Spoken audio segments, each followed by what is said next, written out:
Assalamualaikum warahmatullahi wabarakatuh. Alhamdulillah, alhamdulillahi rabbil alamin.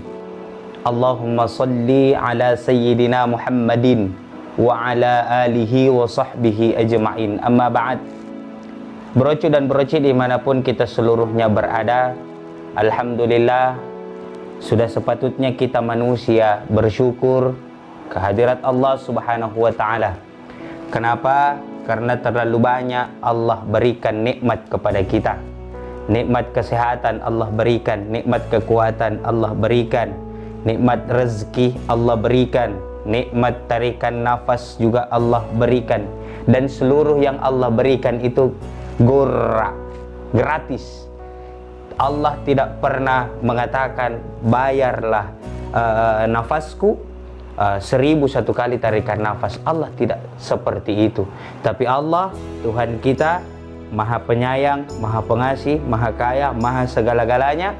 Dan tugas kita sebagai manusia ciptaan Allah adalah bersyukur terhadap nikmat-nikmatnya.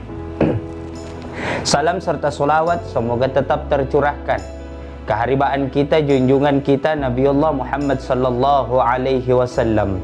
Allahumma salli ala sayyidina Muhammadin wa ala alihi wa sahbihi ajma'in. Semoga senantiasa solawat-solawat ini keluar dari lisan kita yang hina ini, sehingga kelak di yaumil akhir kita akan berjumpa dengan Rasulullah sallallahu alaihi wasallam dan kita diberikan syafaat langsung oleh baginda Nabiullah Muhammad sallallahu alaihi wasallam.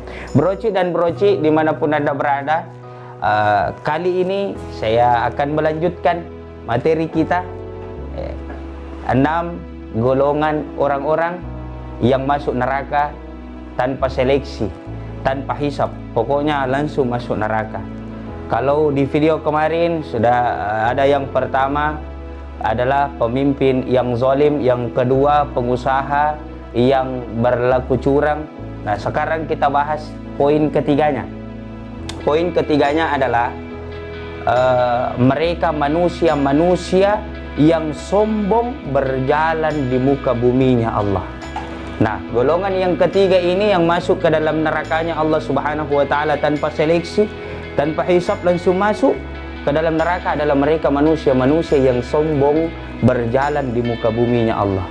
Allah berikan kita, Allah ciptakan untuk kita lautan, Allah ciptakan untuk kita hutan, Allah ciptakan untuk kita alam raya ini untuk senantiasa kita belajar dan terus belajar bagaimana kita mengarungi kehidupan di dunia ini.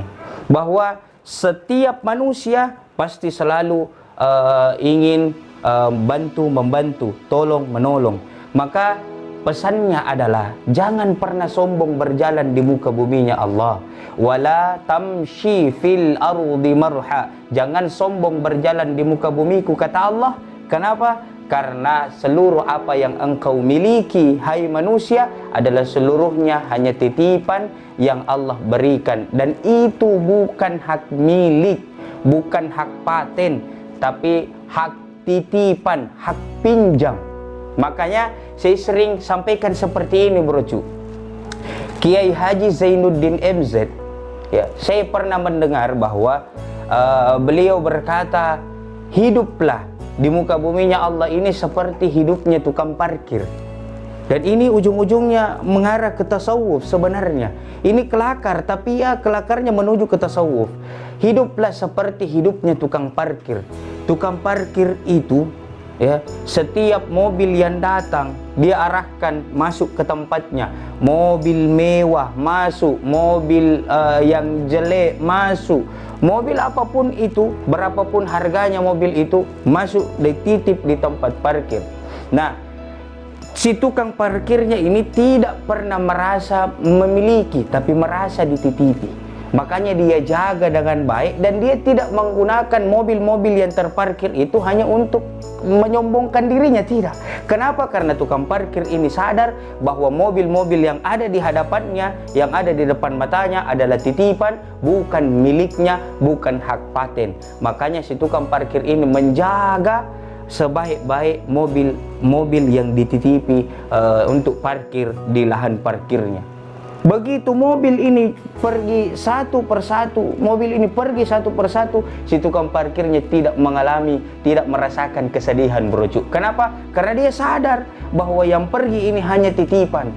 Yang keluar ini dari lahan parkirnya adalah titipan. Makanya brocik dan brocik dimanapun Anda seluruhnya berada, ini yang mesti kita sampaikan, bahwa setiap manusia yang sombong berjalan di muka buminya Allah tidak lain, pasti dia merasa memiliki, punya mobil mewah, dia merasa dia memiliki itu mobil, dia punya hak paten atas itu mobil. Secara BPKB-nya iya cocok nih, tapi secara hakikinya, secara hakikatnya itu mobil adalah titipan Allah. Maka kalau kita gunakan mobil itu ke jalan maksiat, maka ini salah satu ciri orang-orang yang sombong di hadapan Allah Subhanahu wa taala. Makanya ketika Allah menitipkan kepada kita umur, manfaatkan umur itu sebaik-baiknya. Ketika Allah menitipkan kepada kita rezeki, jangan gunakan rezeki yang Allah titipkan ini untuk sombong. Jalan keluar rumah seakan-akan kakinya tidak napak, tidak tersentuh di paving, tidak tersentuh di aspal, kuntilanak kapang, melayang-melayang. Ini yang kadang dadanya diangkat, dibusungkan ke depan, kepalanya diangkat ke atas seakan-akan, lihat beli mobil baru, masuk di kompleksnya, masuk di lorongnya, dari ujung lorong sampai ujung lagi klakson terus, pip, dengan tujuan tetangganya keluar, oh mobil baru ya, mobil baru ya, mobil baru ini, mau dilihat, sombong, ya. Maka ingat, Rasulullah Shallallahu Alaihi Wasallam bersabda, ya, di dalam sebuah hadis Rasulullah berkata bahwa siapa umatku yang sombong berjalan di muka buminya Allah, ada rasa sombongnya sebesar biji zarrah di dalam hatinya, maka demi Allah ia akan masuk ke dalam nerakanya Allah Subhanahu wa taala, dan haram hukumnya dia mencium baunya surga. Jangankan melihat pintunya surga, bro, orang yang sombong mereka tidak akan mencium, tidak dapat mencium baunya surga. Makanya jangan makin sombong. Apakah kita mau sombongkan? Dan dari ujung rambut sampai ujung kaki ini saya kotoran jeki. Coba lihat di rambut ketombe. Turun-turun di mata, tai mata.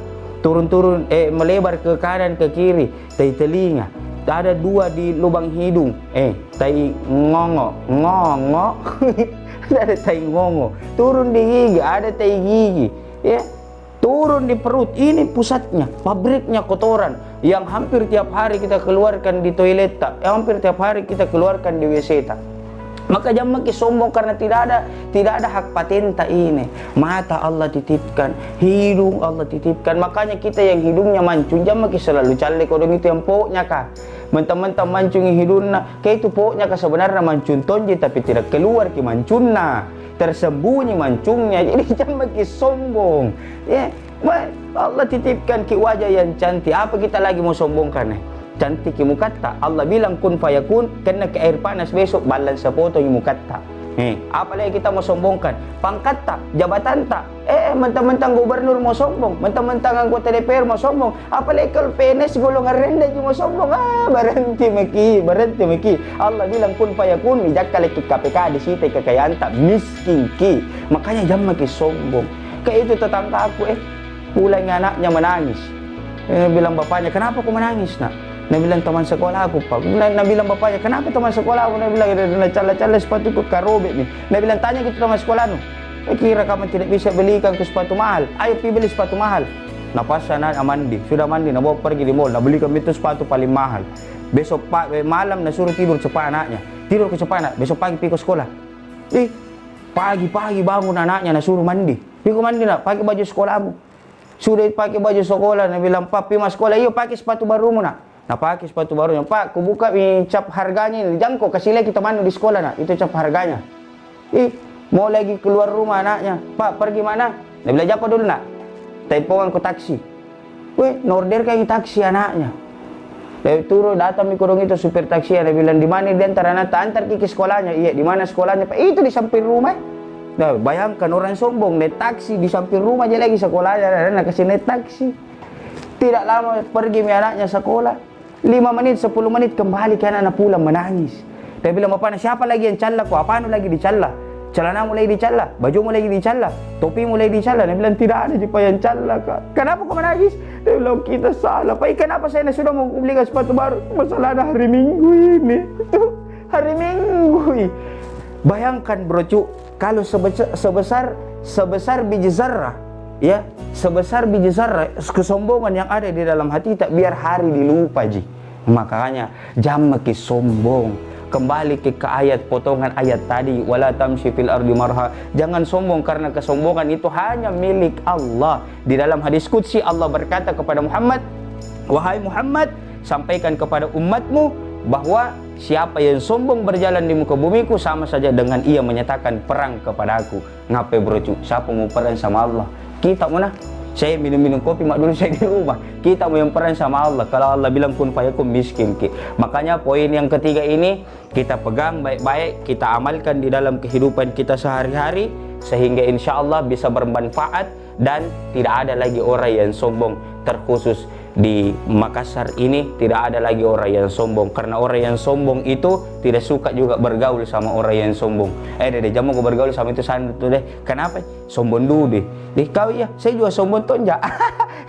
Sama-sama aja sombong. Jadi orang sombong tidak mau berteman sama orang sombong. Makanya harta, pangkat, jabatan, tahta, wanita, apapun yang Allah titipkan kepada kita jangan pernah disombongkan. Kenapa? Karena itu hanya titipan dan akan dimintai pertanggungjawaban di hari kemudian kelak. Insya Allah kalau kita tidak sombong, maka kita bisa masuk ke dalam surganya Allah bebas, tanpa seleksi, tanpa hisab, langsung masuk ke dalam surganya Allah Subhanahu wa Ta'ala. Mudah-mudahan kita seluruhnya brocik dan brocik dimanapun kita seluruhnya berada, kita seluruhnya masuk ke dalam surganya Allah dan terbebas dari penyakit yang namanya kesombongan. Amin ya Rabbal Alamin. Sekian Al-Fakir Muhammad Irsyad Abdullah, wabillahi taufiq wal isra, wallahul muwaffiq ila aqwamit thariq. Assalamualaikum warahmatullahi wabarakatuh.